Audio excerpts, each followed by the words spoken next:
भोजपुरी के बहुत बड़े बाप हैं, हम नहीं जानते उन्हें तो जान लो आज। मेरे नाम के बाद ही तुमको कोई जानता है। अभी हमारे साथ देख पा रहे हैं कान्हा सेमरिया जी हैं।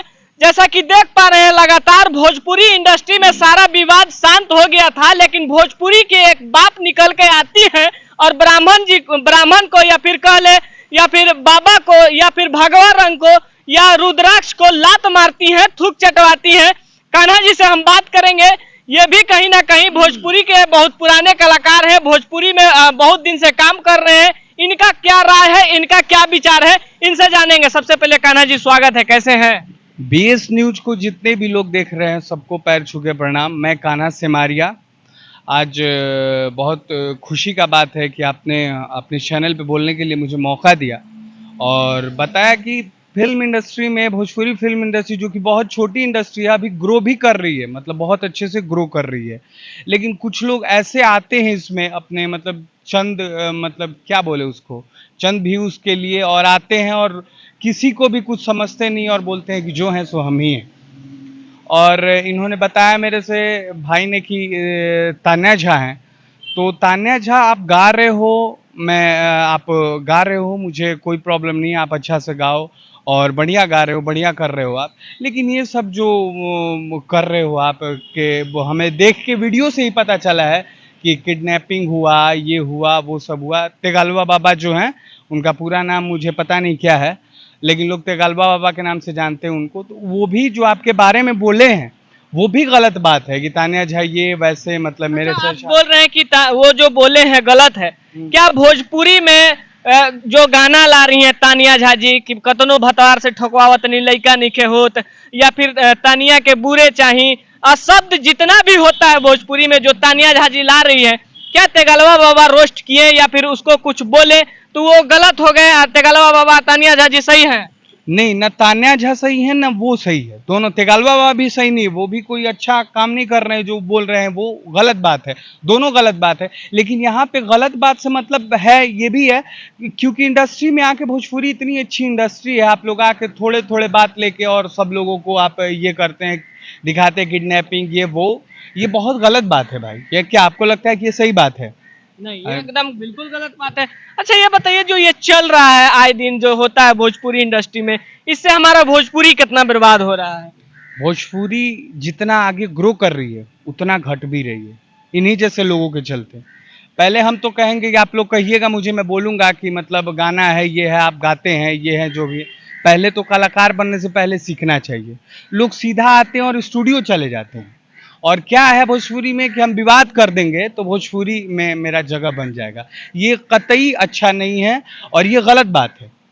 ये जो गा रहे हैं उनको भी समझना चाहिए कि कुछ दिन के लिए है, फिर कोई आएगा, फिर विवाद करेगा, नहीं आपका विवाद बंद हो जाएगा। अच्छा कान्हा सेमरिया जी, जो तानिया झा जी का जो गाना आता है, आप सुने ही होंगे, देखे होंगे, थंबनेल वंगेल सब कुछ देखे होंगे। क्या वो जो गाना गाती हैं, क्या भोजपुरी को 7वें आसमान पर ले जाने वाला गाना गाती हैं, या फिर उनका गायकी अच्छा लगता है? बिल्कुल, हमें तो मतलब गाने उनके बिल्कुल पसंद नहीं है। मैं वैसा गाना सुनना प्रेफर भी नहीं करता हूँ।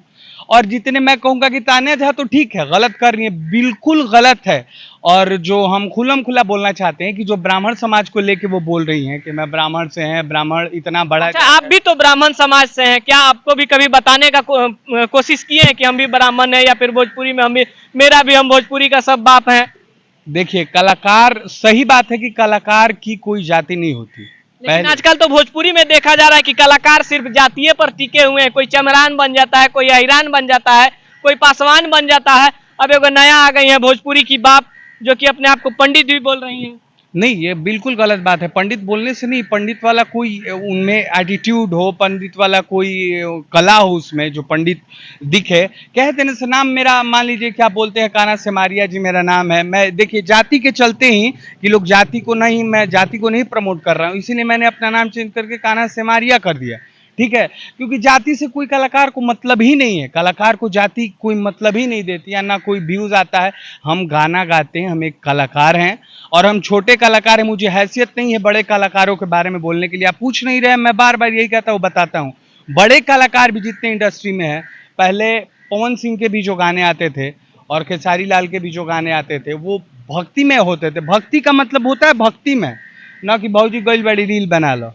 संगे फोटो खिंचा ले, ये कोई अच्छा गाना है पवन जी का, अनेक गाना है खेसारी जी का, जो कि घर परिवार में लोग बैठ के सुनता है। भोजपुरी का असली जो गाना होता है लोग सुनते हैं। आजकल ये कुछ दिनों से देख रहे हैं, कोई जातिवाद गा रहा है, कोई विवाद गा रहा है, कोई सीना दिखा रहा है, कोई कुछ कर रहा है। आखिर भोजपुरी में हमारा क्या हो रहा है? ये सीना दिखाना, कलाकार का तो पहले ये नहीं है कि सीना दिखाए, कलाकार को हरदम झुक के रहना चाहिए। कलाकार एक अलग लेवल है, चाहे वो फिल्म का अभिनेता हो या फिर गायक हो, उसका अलग लेवल है। न उनको किसी जाति की सपोर्ट करनी चाहिए, न किसी मतलब जो ये पार्टी है, पार्टी का भी कोई नहीं। हर एक जाति का लोग प्रचार करते हैं। कलाकार का मतलब ये होता है कि वो हर एक जाति का प्रचार करे, ये नहीं कि एक मतलब उनके साथ में सपोर्ट में हो। कलाकार की कोई जाति नहीं होती, मैं बार बार बोल रहा हूँ। ये बिल्कुल गलत बात है, जो हो रहा है बिल्कुल गलत बात है।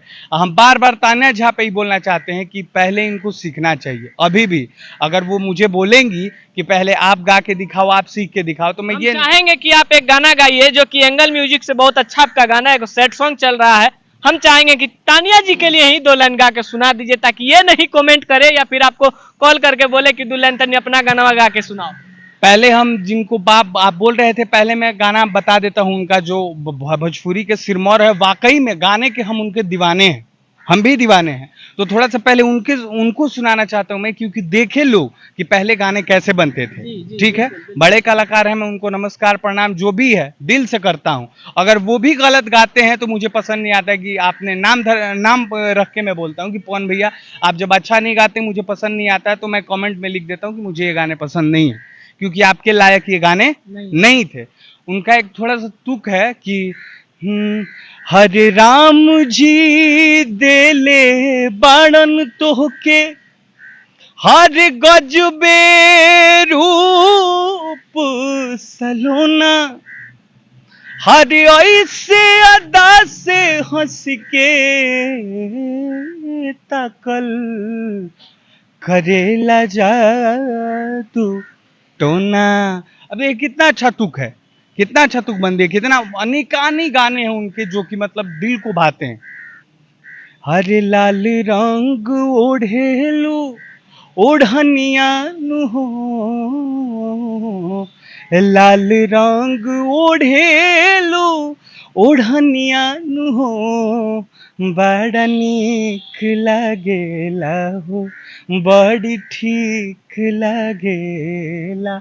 अब मैं अपना गाना सुनाता हूँ जो मेरा एंगल म्यूजिक से आया था। मैंने भी कोशिश करा, अच्छा गा रहा हूँ मैं, अच्छा मतलब गाने अच्छा लाने के प्रयास में मैं हूँ। मेरा गाना था कि अरे जान से ज्यादा तोहे चाहल रही, दिलवा में तोहर के रखल रही, करबू धोखा हमारा संगे, सपनों में ना सोचले रही, तहरा में जहर बके तना अचके में देखा दिहलू, तहरा में जहर बके तना अचके में देखा दिहलू, जा जा बेवफा जा रोवे के सिखा दिहलू। बहुत बहुत धन्यवाद। आप लोग इस वीडियो के बारे में क्या सोचते हैं, अपना राय कमेंट बॉक्स में जरूर दीजिएगा। जो तानिया झा की है भोजपुरी के लिए, बोलती हैं भोजपुरी का मैं बाप हूं, उनके बारे में आप क्या सोचते हैं, अपना राय कमेंट बॉक्स में जरूर देते हुए जाइएगा। फिर मिलेंगे किसी और खबर के साथ, तब तक के लिए जय हिंद।